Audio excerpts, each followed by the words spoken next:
Hello and welcome to an interview in history. This week we'll be talking with Jerome David Kern, an American composer of musical theater and popular music. One of the most important American theater composers of the early 20th century. He wrote more than 700 songs used in over 100 stage works. A native New Yorker, Kern created dozens of Broadway musicals and Hollywood films in a career that lasted for more than 4 decades. This interview takes place on October 12, 1944. Thank you for joining us today, Mr. Kern. Let's start with your early life. Can you tell us where and when you were born? I was born in New York City on Sutton Place, in what was then the city's brewery district.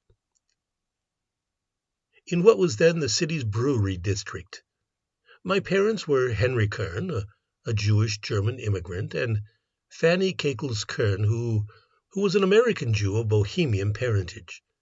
My mother, Fanny, was a strong influence on my early love for music. She was a pianist, and I remember hearing music constantly in our home. My father ran a livery stable, and later he became a successful merchant. I grew up on East 56th Street in Manhattan, where I attended public schools.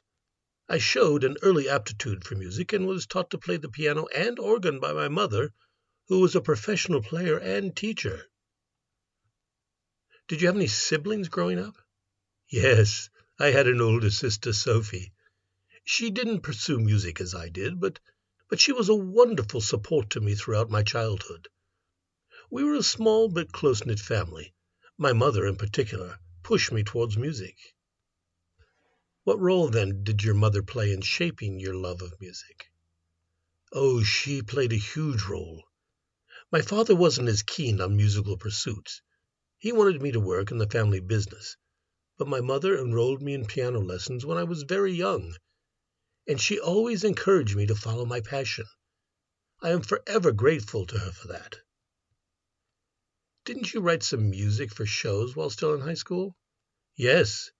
I wrote songs for the first school musical, a minstrel show in 1901, and for an amateur musical adaptation of Uncle Tom's Cabin, put on at the Newark Yacht Club in January 1902.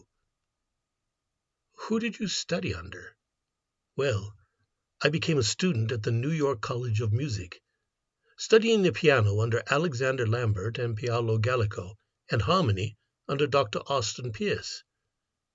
My first published composition, a piano piece, At the Casino, appeared in the same year. I continued my musical training under private tutors in Heidelberg, Germany, returning to New York via London. Was there ever a moment when you considered doing something other than music? Oh, absolutely. When I worked for my father in his store. But it didn't take long for both of us to realize that the business world wasn't for me. You see, I left high school before graduation in the spring of my senior year. In response, my father insisted that I work with him in business instead of composing. I, however, failed miserably in one of my earliest tasks. I was supposed to purchase 2 pianos for the store, but instead I ordered 200. Music was where I truly belonged, and fortunately, I was able to pursue that path. Yes, I'll bet that didn't go well. Moving forward a bit, can you tell us about your marriage and family life? Yes. I married Eva Leal in 1910. We met in England while I was working on a project there, and it was love at first sight. We had one daughter, Betty Jane, who was born in 1913. My family has always been a great source of joy for me, even with the demands of my career. Eva was my rock. She managed our home and kept everything together while I was often away. That's wonderful. How did your marriage influence your music? Well, Eva provided a sense of stability that allowed me to focus on my work. I could immerse myself in composing, knowing that she was there to take care of things. Our daughter, Betty, brought a lot of happiness to our lives. Having a family definitely gave me more emotional depth, which I think you can hear in some of my later works. Speaking of your work, your career was truly groundbreaking. Can you tell us a bit about how you got started? Certainly. For a time, I worked as a rehearsal pianist in Broadway theaters and as a song plugger for Tin Pan Alley music publishers. I went to London and I secured a contract from the American impresario Charles Frohman to provide songs for interpolation in Broadway versions of London shows. I began to provide these editions in 1904 to British scores for An English Daisy and Mr. Wicks of Wickham, for which I wrote most of the songs. I know that the 1920s were huge for musicals. Can you talk about that? Yes. The 1920s were an extremely productive period in American musical theater, and I created at least one show every year for the entire decade. 1925 was a major turning point in my career when I met Oscar Hammerstein II, with whom I have had a lifelong friendship and collaboration. When I was younger, I had been an easy companion with great charm and humor, but I became less outgoing in my middle years, sometimes difficult to work with. I once introduced myself to a producer saying, "I hear you're a son of a bitch, but so am I."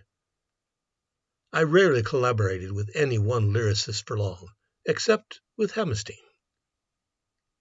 When did your big break come? My big break came in 1927 with Showboat. That show was unlike anything Broadway had ever seen. It dealt with serious themes and integrated songs into the narrative in a way that hadn't been done before. After Showboat, my career really took off, and I started getting more commissions for film and theater work. I know Showboat is still considered one of the greatest musicals of all time.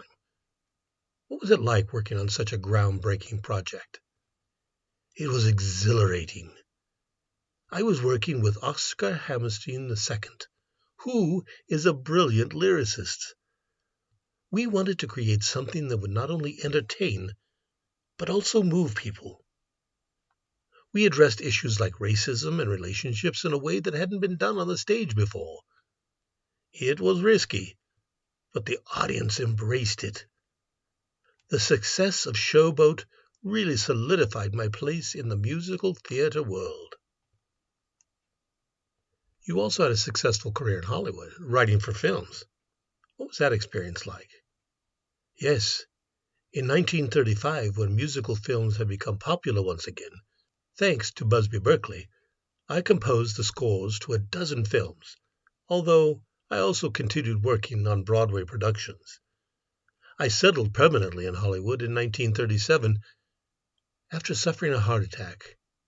I was then told by my doctors to concentrate on film scores, a less stressful task, as Hollywood songwriters were not as deeply involved with the production of their works as Broadway songwriters. The second phase of my Hollywood career had considerably greater artistic and commercial success than the first. The most famous, of course, was Swing Time with Fred Astaire and Ginger Rogers. I wrote The Way You Look Tonight for that film, and it won an Academy Award. Overall, I've been nominated 8 times for an Academy Award and won twice. 7 nominations were for Best Original Song. Hollywood was a different world compared to Broadway, but I enjoyed the challenges it brought. When did you return to New York? In the fall of 1945, I returned to New York to oversee auditions for a new revival of Showboat, and began to work on the score for what would become the musical Annie Get Your Gun, to be produced by Rodgers and Hammerstein. After such an illustrious career, when did you decide it was time to retire?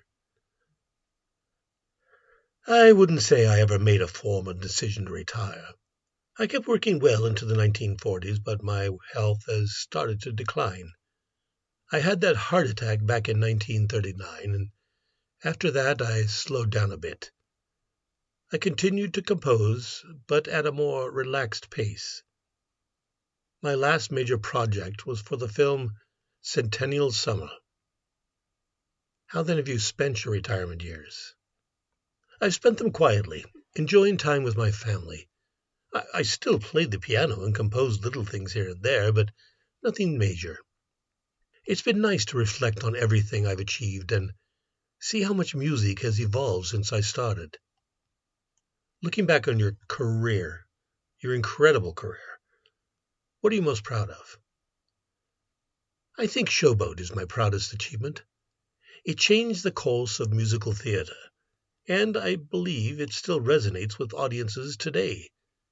But more than that, I am proud that my work has brought joy to so many people. Music has always been a way to connect with others, and I'm grateful to have played a part in that. Thank you so much for your time, Mr. Kern. It's been an honor speaking with you. The pleasure was mine. Thank you for having me. Jerome Kern passed away on November 11, 1945, at the age of 60. He had been in New York City at the time, preparing for the revival of his famous musical Showboat. While walking on the street, he collapsed due to a cerebral hemorrhage and was rushed to the hospital. Identifiable only by his ASCAP card, Kern was initially taken to the indigent ward at City Hospital, later being transferred to Doctors Hospital in Manhattan. Hammerstein was at his side when Kern's breathing stopped. Hammerstein hummed or sang the song, "I've Told Every Little Star," from Music in the Air, a personal favorite of the composer's, into Kern's ear. Receiving no response, Hammerstein realized Kern had died. Rodgers and Hammerstein then assigned the task of writing the score for Annie Get Your Gun to the veteran Broadway composer Irving Berlin. His death was a significant loss to the world of music, as Kern was considered one of the most influential composers in the history of American musical theater. After his passing, several tributes were held in his honor. In particular, a radio program hosted by Oscar Hammerstein II that paid tribute to Kern's enormous contributions to Broadway and Hollywood. Kern was buried in Ferncliff Cemetery in Hartsdale, New York. Although his life was cut short, his legacy in shaping the American musical lives on through works like Showboat, Swing Time, and many songs that have become standards in the Great American Songbook. On June 4, 1937, the world's first shopping carts were introduced at Humpty Dumpty grocery stores in Oklahoma City, Oklahoma. Sylvan Goldman, the Oklahoma grocer, invented the shopping cart, had a business problem that was keeping him from increasing what we would call today in-store sales. The women who came to Goldman's grocery stores, and in the 30s they were mostly women, and they stopped shopping when their hand-carry baskets were full. Just imagine Goldman sitting in his office after a long Saturday pondering the problem and thinking, how can I grow my business by making it easier for these women to shop? With a bigger basket, his customers could buy more things. Since the basket would be too heavy to lift, Goldman put it on wheels, using a folding chair for the frame. His prototype was kind of clunky, but Goldman figured it was good enough for a market test. Like most entrepreneurs, Goldman discovered that his target market was hugely resistant to change. He studied his customers' objections. Women said the cart reminded them of pushing a baby carriage, and the men resisted because pushing a cart didn't feel manly enough. Confident that he was onto something, Goldman hired male and female ringers to shop for groceries, pushing carts. He also added a greeter to offer carts to shoppers who came into the store. It worked. The carts caught on. Goldman patented his invention and earned his way to becoming one of Oklahoma's philanthropic millionaires. Goldman also sought to grow his business by providing better service to his customers. And, like any outstanding entrepreneur, he had a solid exit strategy, ending up licensing his shopping cart patent to a company that improved the product to the telescoping baskets we use today. Join us next week when we talk with Edward Teach, better known as Blackbird the Pirate. This should be an interesting interview. Until then, take care.